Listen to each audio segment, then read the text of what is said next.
Hey, everybody. I'm Eugene Driscoll. That's Ethan Fry. We are doing a news roundup of sorts. What it really is that we're just trying to try out our new camera and audio setup as we prepare for the Great Give. What is the Great Give, you ask? It is an online fundraiser for a bazillion nonprofits in the greater New Haven Valley area. We are one of the nonprofit groups that will benefit from the Great Give if you donate. So it starts at 8 a.m. May 3rd, continues until 8 p.m. May 4th. And what we're trying to do is get a setup here where we could have nonprofit groups come in, tell us about who they are and what they do for the community on May 3rd and May 4th. And then you can learn how to help them. So this is experimental. We got a camera over here. We got another camera over there. We got microphones all over the place. I won't tell you which one we're actually using. We've been failing miserably all morning. We did have a successful webcast last Friday, but then it just all went to hell. So, but anyway, so we're just going to try to kill some time here by telling you about what's going on in the community.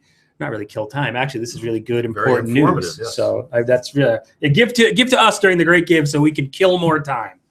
But first and foremost, we got a message or an email from Derby City Hall just about an hour or two ago.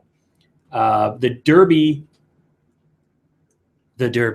I'm just butchering this, but Derby has selected a firm for its downtown revitalization planning. In January, according to the press release, the city of Derby issued a request for proposals seeking a, quote, multidisciplinary consultant team to develop and steward a credible, detailed, credible. This can't just be it's not like stuff we're making up.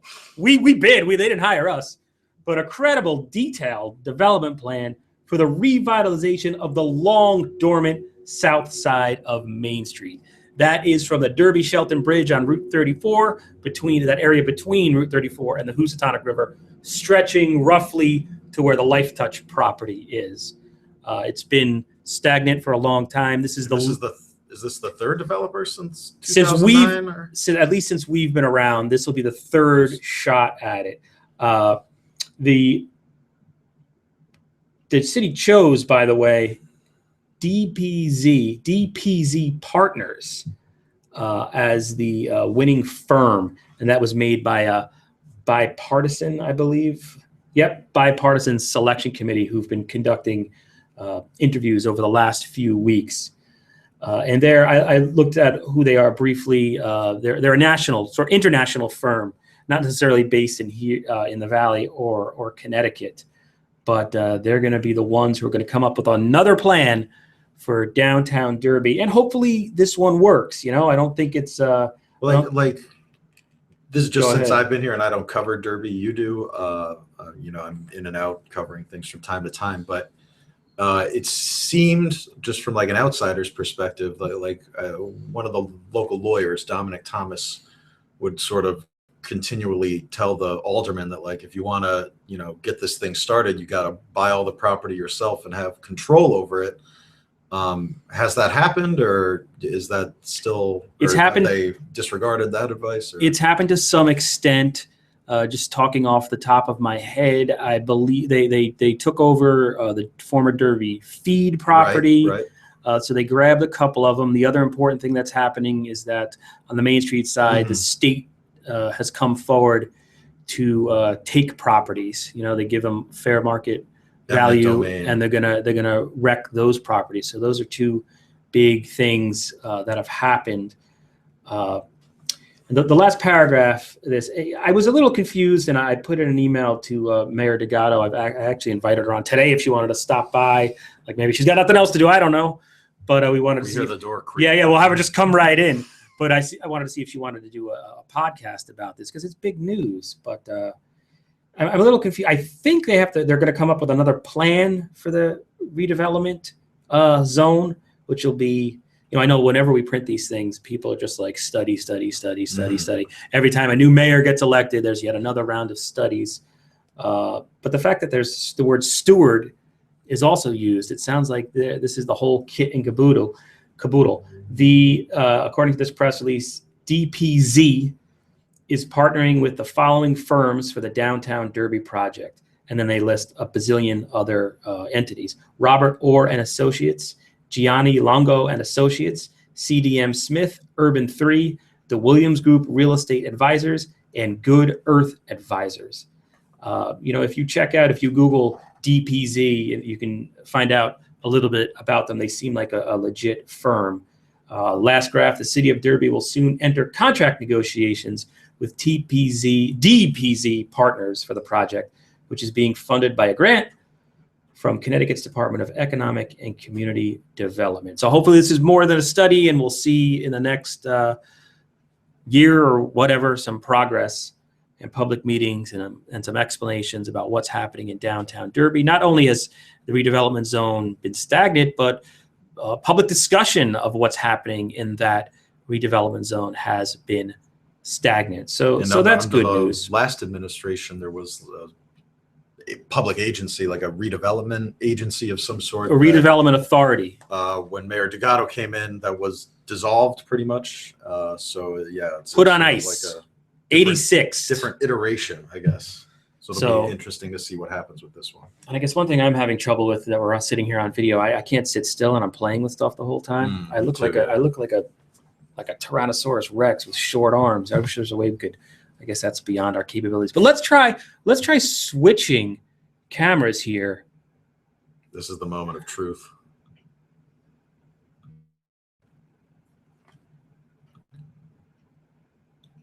So we're over here now, I hope. Let's hope that works. Yeah, we don't know if this is going to work. Yeah, I noticed our video, we probably should have opened the window behind our video, got noticeably darker, even though this is supposed to be a better camera.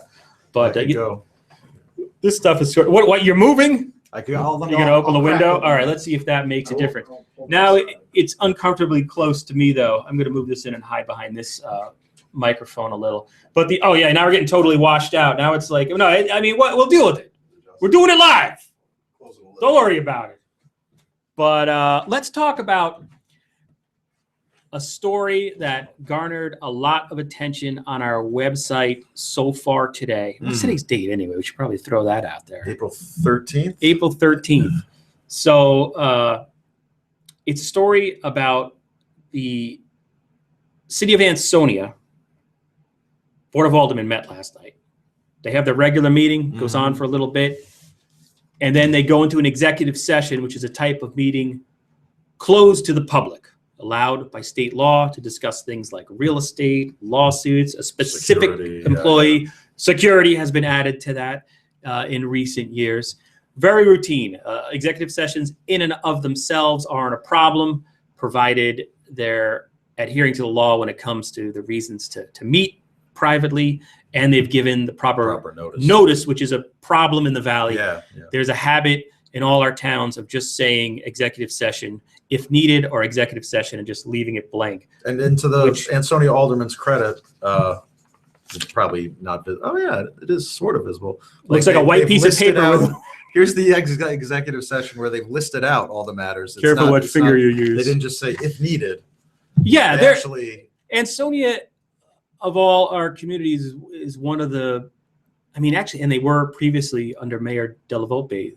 Yeah, during their meetings, their alderman meetings, there's an agenda packet you can walk in. They still do that. Yeah. Which is, if you want to know what's going on with the Ansonia alderman, anybody can walk in off the street and you get a packet of what they're talking about, which differs in some other towns. And I'll call you out, Derby. Where are you? Over there. They used to have more detailed reports with their agenda packets, but now it's like the police department report is just minutes from the police commission meeting, which is just, it used to be, tell you much, that doesn't tell you anything. There used to be a more thorough report, and it was just good. But anyway, so executive sessions aren't news in and of themselves. But last night in Ansonia, they used a noise machine. They apparently took a page out of like the Hillary Clinton campaign strategy. I heard that about the Clinton campaign. Yeah, she took a noise machine so the press couldn't hear. Yeah, she was speaking under a tent, like at somebody's house, and there was press across the street. so that she had a noise machine piped in their direction when she was talking. Like you could Google video of that. Switching cameras again. Let's see if that worked. So yeah, the executive session starts, and there's a noise machine plugged in by the town and city clerk right outside the doors to the aldermanic chambers. Stately old building, used to be a courthouse. That was a courtroom. And like prior meetings, doors that have glass windows you could see through. Yeah. Prior meetings, they'd have executive sessions, and you could sort of hear them talking. Like if there was if somebody said something sort of loudly, you could pick that up. If you got a loudmouth on there, it's gonna carry. If I was back there, it wasn't like you couldn't like hear like full paragraphs of what people were saying. So what did you think? I mean, because here's maybe this is a bias. I'll just cut to the chase. When you told me that the city of Ansonia put out a noise machine outside an executive session, I thought that was the most asinine thing I've heard in a very long time.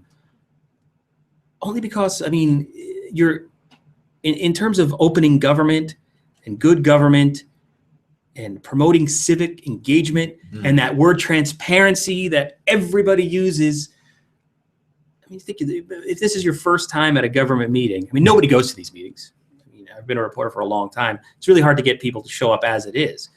But to put a noise machine out there, I don't know what kind of message that sends to the public. I mean, if you happen to stumble upon the meeting, you know what I mean? Or you're a Boy Scout doing a civic project. Hey, let me go check out they put out a noise machine to screw with my senses, so I can't. I mean, I thought that was just. And maybe there was like 5 people outside in the hallway, like while the executive session was going on, and like 2 of them joked that like what it did most was made them want to go to the bathroom because of like the running water noise that it's the like noisemaker used. It just seems so bizarre to me, and maybe I don't know if I've never seen anything like that. I Googled it to see it was done somewhere else in some podunk town in the middle of nowhere years ago, and the newspaper wrote a story about it. I find it just highly bizarre, and I find it somewhat offensive because we're reporters. We don't get paid a lot. You can see our setup right here. I mean, it's not like we're doing this for the money or the glory. It's not like we're doing this to advance. I mean, it was just newspaper reporter was just voted the worst career in the United States of America. So, but, like you stick around to the bitter end for executive sessions. You have to. I do so in Derby. There's not a lot of people who do that. So, I mean, I'm not going to put you on the spot to see if, like, did you think that was put up? It seemed like it was. Who are they trying? Who are they trying to hide? It seemed like it was directed. I don't know, directed at me, but I don't know. That's why I asked the officials after the meeting, like has anybody like brought this up?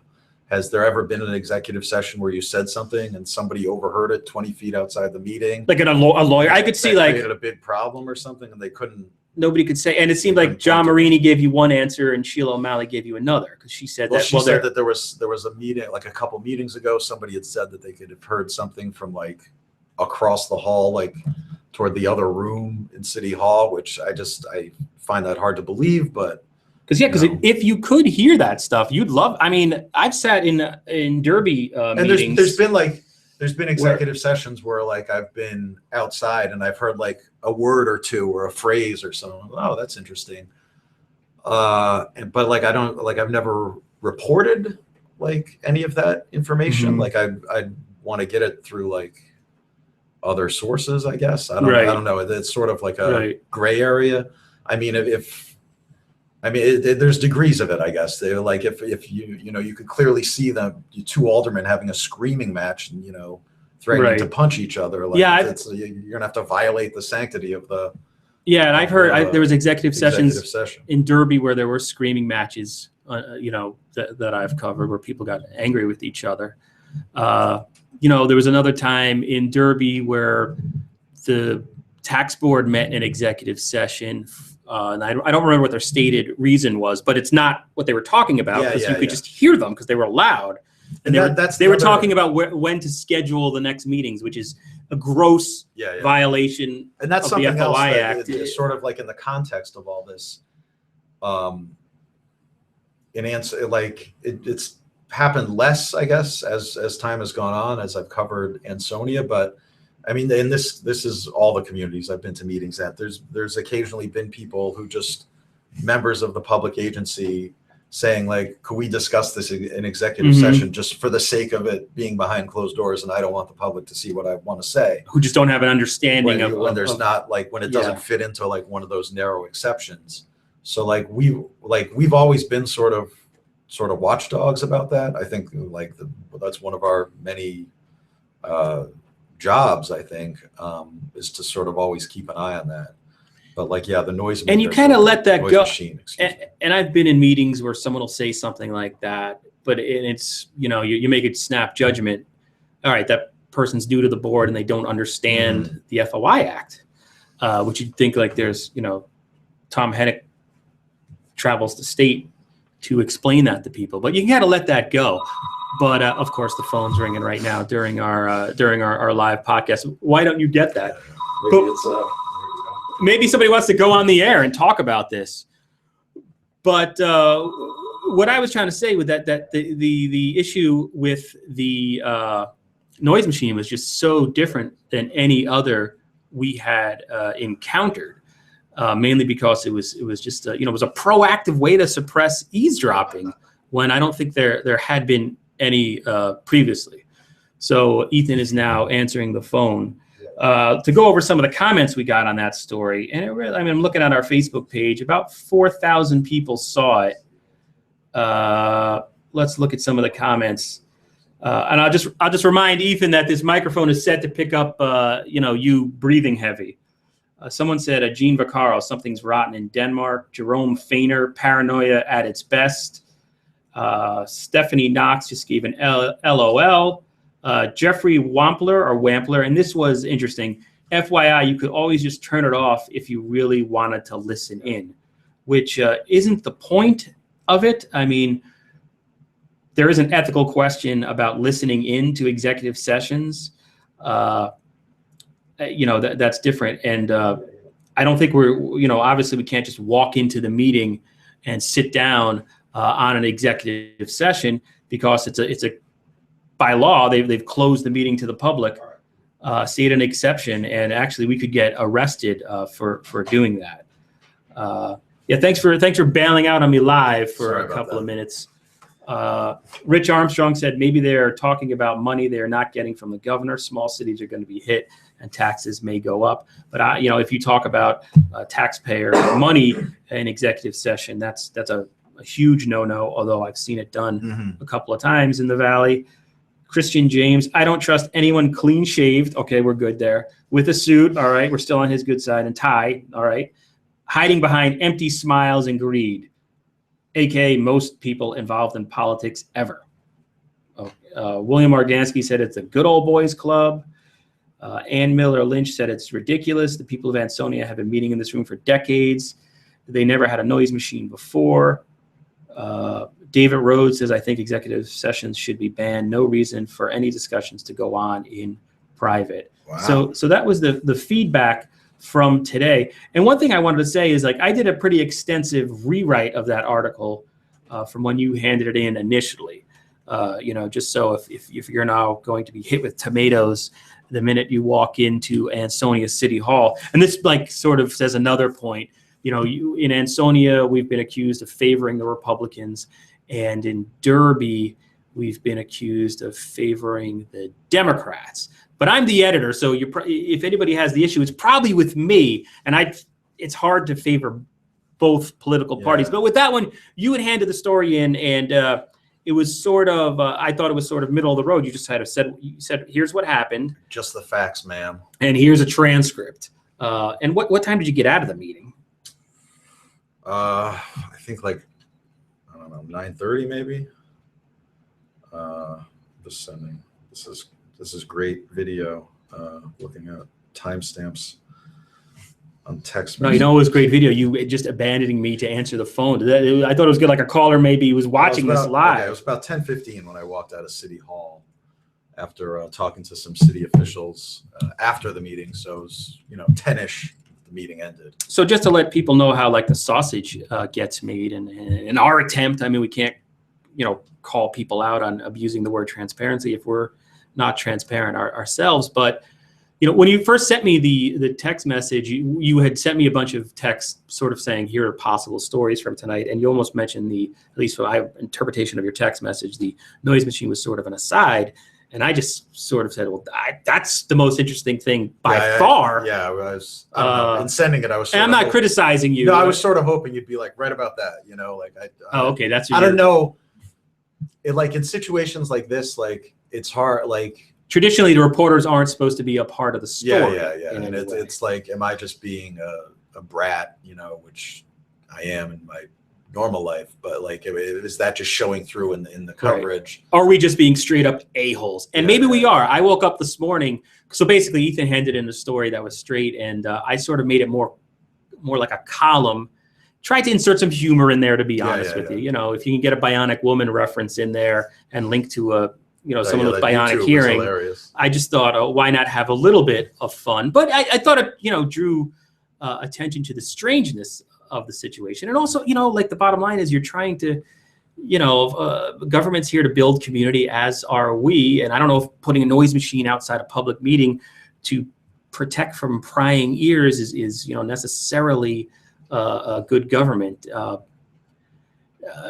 But anyway, so I sort of rewrote the story, made it maybe a little more pointed, but kept in your transcript of what happened. So, and I woke up this morning and I thought, maybe that was too much. I almost, you wake up with like a hangover, because my concern, and I wrestle with this all the time, is, we cover the Naugatuck Valley. And we just go up to, it's just Seymour and Shelton, to a lesser extent, admittedly, and then Ansonia, Derby. Sometimes we've been criticized. I think where the bias thing comes from, the more I think about this. And when people say that, we take it seriously. I've sent out our work to other people and have them review it and try to get feedback on it.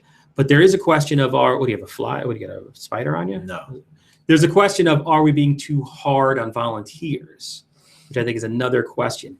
Because I say we don't cover anything else because, Hartford doesn't really exist to me. Like the state debate, it's not our problem. There's other sources, other news agencies that report on that. Yeah. It's not our thing. Naugatuck doesn't exist to me. Beacon Falls, sorry, I wish we had the money. I wish we could cover you, but we don't.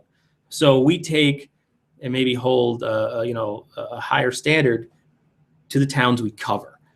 But then I wake up and think, oh, was that just, were we just straight up jerks in that story, and was it too heavy-handed? And I don't know, maybe it was. I don't know if you've heard anything. Maybe the headline, I think the headline was "Use Your Inside Voices," because I, as a person who attends these meetings and attending meetings all over the tri-state area forever now, I've just never seen that where to put a noise machine.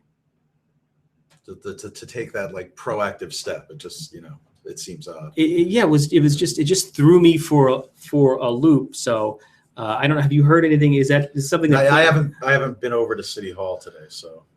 And I'm sure Mayor Cassetti, the thing here, Mayor Cassetti answers any and all questions. He comes. He was gone by the time I had was grilling his two subordinates. So maybe in a worst case scenario, this was just a one-time thing. I was talking to someone about the issue, and I said, am I crazy to think this is so outrageous? Is it me?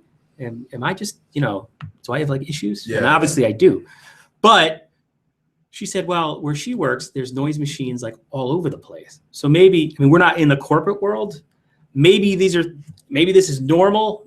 And it just didn't translate because we don't have that worldview where we work in online journalism, and it would be really weird since there's just two of us. If you came in here with a noise machine to drown me out, I could understand it, I guess, but that would be awkward. So maybe I'm just trying to say maybe it was well intentioned. Maybe they didn't mean to send the message of you are not allowed to hear us. Maybe that wasn't.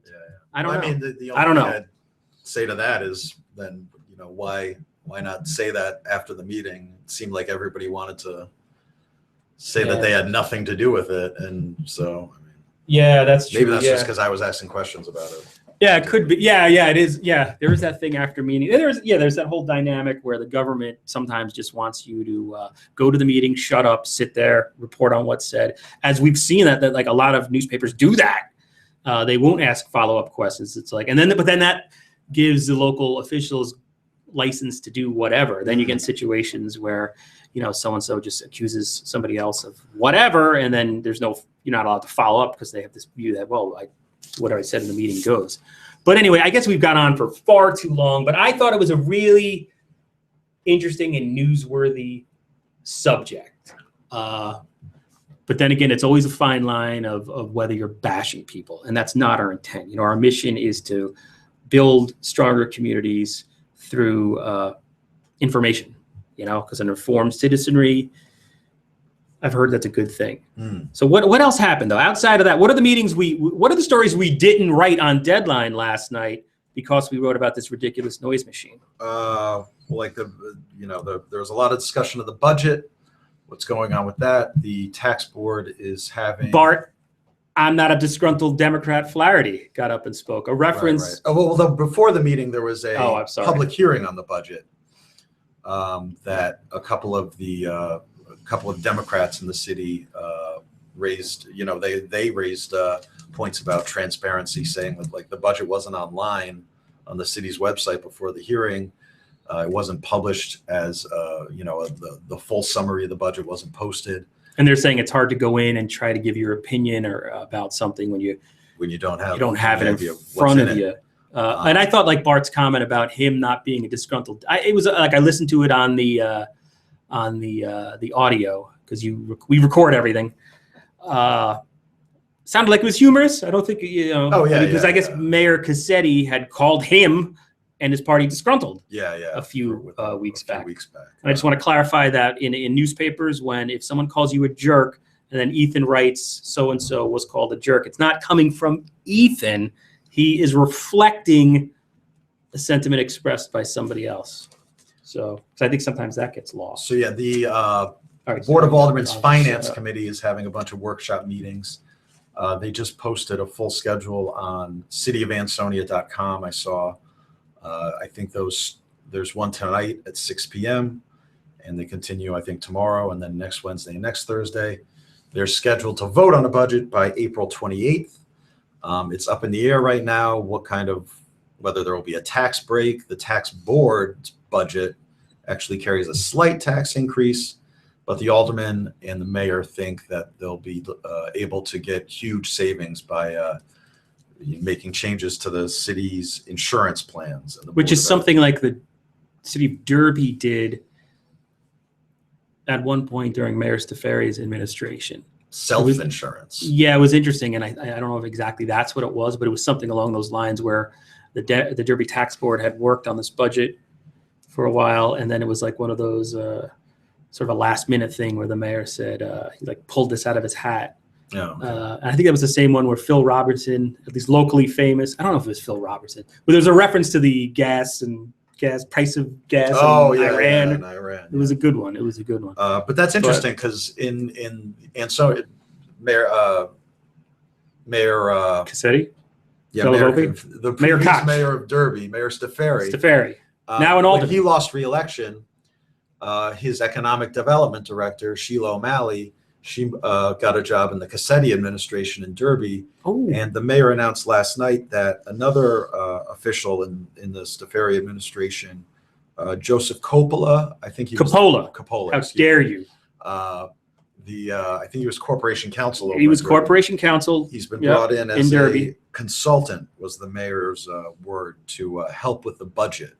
So I wonder if fascinating to me because the self-insurance idea, that's how that germinated. I wonder.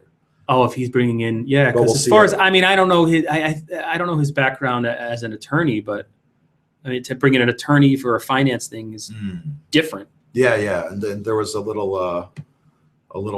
was some rumblings from some aldermen about that later in the meeting.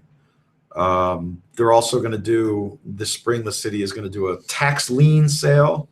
That's not a tax sale. That's a tax lien sale, which we'll have a story explaining the minutia of that. Oh boy, I hope we don't. Speaking of taxes, there was a little. That's where audio goes. That's where it's just like, here's some audio of the tax lien stuff. Yeah, the speaking of taxes, there was some I don't know, controversy. Some people brought up some questionable, what they said were questionable actions with respect to certain assessments. So we'll be looking into that. And those are tough, because that happens a lot where somebody will show up at a meeting and just sort of drop a little grenade in there. And again, like originally this podcast, Valley Navel Gazing, had started just to sort of explain how we go about doing what we do. We have a long list of stories to get to. Some very serious, some feature stories. And so it's really hard to drop everything you're doing and just concentrate on something like that. So if you don't see a story for 2 months, it doesn't mean we don't care or that we're on, taking bribes or related to the person. It just means that we don't have the resources at the moment to delve into it. In situations like that, I have passed stories on to other publications, passed stories on to the New Haven Register and the Connecticut Post, saying like, hey, here's something we can't get to, but it's a public, I wish I could, but maybe you guys can do it. And they never respond. No, sometimes I'm just kidding. And like, so sort of conversely, like if I know, sometimes if I know a reporter from another paper is working on a story, that's something that like, oh, they're going to write about it. So like we could link out to it. Yeah. And we have to do that as a 2-person staff. A lot of times we'll get, if we get an email from somebody in town government and I see every other reporter and TV station in the state is listed on it, just as a matter of survival and a matter of trying to manage time, that's probably one I'm not going to jump at, especially if it's going to take a lot of time. We can link out and try to do what we do best, while not ignoring it. I think it's perfectly fine to link out to other sources instead of as opposed to everybody just doing the same story all the time. Yeah, exactly. Because then newspapers, you like all the journalists, like you get on this calendar sort of rut reporting where you can almost predict what's going to be in the paper because, it's that time of year. And we're trying not to do that. Definitely. Definitely. Wasn't that from On the Waterfront? Quickly from last night's meeting. Why don't we just start the 36-hour telecast right now? Let's do it. I'll call my wife. Stay here till May 4th. The mayor said there will be announcements about some new businesses. Ooh. They're working on some sort of app for people to send concerns to government that they should be rolling out in a couple months. High school graduations June 9th. And they extended their taxes for demolition deal with Ansonia Copper and Brass, modified / extended it. They're going to be demoing like another small part of that property over there in the next few weeks. So you'll be reading about that too. Okay. And the only thing I have to add is that the 10th edition of the Valley Indy newsletter, double digits, which is essentially a 4-page newspaper that we produce every week, unless I will admit there's been times where we don't drop it off the same time all the time, because if something happens, we can't ignore that fire because we're delivering the newsletter. That's happened a couple of times. I don't know where I was going with that. Anyway, it's at the printer, and it's produced thanks to Ever Ready Press in Ansonia, who are just awesome. Great business, been there for generations. I just like stopping there every week and chatting for a second about anything going on. So, but anyway, that should be out tomorrow or Friday by the latest. And again, like what we're doing here is testing out this equipment for the Great Give, because we want to spread the word about the Great Give. It was an awesome event last year. One of the highlights of my career was getting everybody in here and doing all those interviews. The more we tried to plan it out, the worse it's been with all this equipment. We're basically going back to we've got all this new fancy equipment that's for podcasts and been working great, but we're having a lot of trouble getting it to work the way we want to in terms of streaming video on YouTube. So anyway, but we're really looking forward to that May 3rd and May 4th. We could really use your help. We could really use your donations to keep local news alive. Hearst just announced. That's the paper that publishes the Connecticut Post, the News Times of Danbury, Stanford Advocate, Greenwich time, I too? guess. They Bunch had of a weeklies. The New Milford Spectrum. Greater New Milford Spectrum. They just purchased The Hour, which is a daily newspaper. It was like the last non-Hearst That's where I'm holdout going. That's where I'm going. So in Fairfield County. Hearst doesn't need your money, people. We do. They just, every newspaper in Fairfield County, every daily newspaper, that is owned by Hearst. And judging from the stories I read a couple weeks ago, Digital First profits are doing pretty well. They're the owners of the Register, so I don't think they need your money either. So no. If anything, I mean, send your money right to the reporters, or the editors. I mean, one thing about the Digital First is if you looked at that DFM workers, there's News Matters. They're unionized. Certain DFM workers at some papers. Everybody, look on Twitter for DFM workers. I think it is, and not a great company to work for. Hedge funds running newspapers, or these weird investors. I don't know. They don't always make I don't think I'm going out on a limb or really bad mouthing anybody by saying a hedge fund doesn't give a rat's behind about a noise machine put in Ansonia City Hall last night. It's all about numbers and whatever. So anyway, if you want to support people bringing you the news, I live in Derby, he lives in Shelton. Donate to the Valley Indy on May 3rd and May 4th. And one last thing, which I meant to start this off on, I mailed out 100 reminders today to people who gave last year about the Great Give coming up. And we're going to be contacting nonprofits within the next 4 or 5 days about scheduling time to come in here for an interview during the Great Give. It's awesome. It's going to be a giant party. And if you want to email us, valleyindependentsentinel@gmail.com, valleyindependentsentinel@gmail.com to schedule your time to come in for the Great Give. So I highly doubt anyone watched this all the way through. So I'll just say, I just hope it's synced. I just really hope. That would be painful.